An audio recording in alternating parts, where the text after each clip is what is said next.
We begin with breaking news from Moscow, where the Kremlin has confirmed that a meeting between Russia's President Putin and President Donald Trump will go ahead in the coming days. Next week has been set as a target date.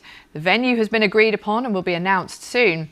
Earlier, Donald Trump said there's a good chance he will meet with Vladimir Putin to discuss a possible ceasefire in Ukraine. His comments followed Wednesday's three-hour meeting between Trump's special envoy Steve Witkoff and the Russian president, which both Washington and Moscow described as positive. Witkoff raised the prospect of a trilateral meeting between Trump, Putin and Zelensky, but Moscow left it without response. Vladimir Zelensky said Ukraine had repeatedly insisted that a meeting between leaders was needed to find a solution. Our North America correspondent Arunade Mukherjee reports. Breaking news out of Moscow. A potential ceasefire in Ukraine might be closer than we think. A high-stakes meeting between Trump and Putin is now on the table. You're watching Notary Voice, the channel where truth meets clarity. If you're tired of filtered headlines and want clear global political insight, then you're in the right place.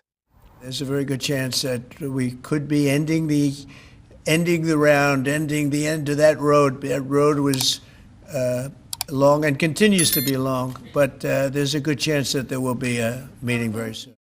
The Kremlin has officially confirmed that a meeting between Russian President Vladimir Putin and former U.S. President Donald Trump is expected to take place in the coming days. Sources say next week is being eyed as the target date, and a venue has already been agreed upon, though it's yet to be announced. Trump has stated that there's a strong chance this meeting could lead to meaningful discussions about ending the war in Ukraine.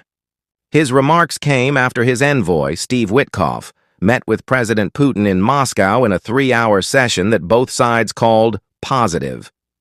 Working on this a long time. There are thousands of young people dying, mostly soldiers, but also, missiles being hit into Kiev and other places. In that meeting, the idea of a trilateral summit involving Trump, Putin, and Ukrainian President Volodymyr Zelensky was raised.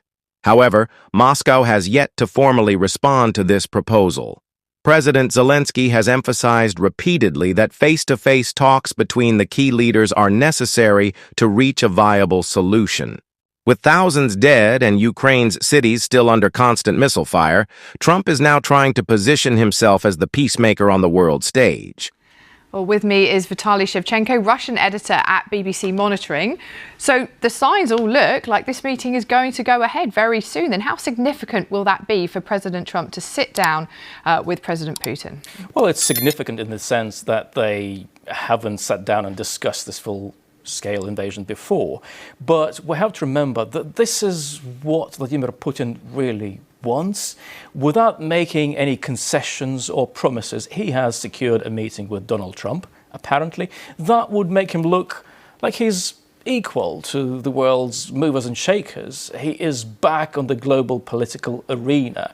And when the US Secretary of State, Marco Rubio, said that now, after the talks held by Steve Witkoff, Donald Trump's envoy, and Vladimir Putin in the Kremlin yesterday, now Washington has a better understanding of the conditions under which Russia might be prepared to end this war. I wonder if these conditions to which he's referring are any different from what Russia presented back on the 2nd of June during talks with Ukraine in Istanbul. Because just last Friday, Vladimir Putin said, no, we're still sticking to those conditions. And those conditions, they essentially amount to a demand for surrender. Russia wants the whole 5 regions in Ukraine's southeast that it claims as its own, including areas that it doesn't currently control, and things like reducing the size of the Ukrainian army and so on and so forth. Clearly that is not acceptable to Ukraine. Is this something that Washington believes acceptable? That's the huge question now.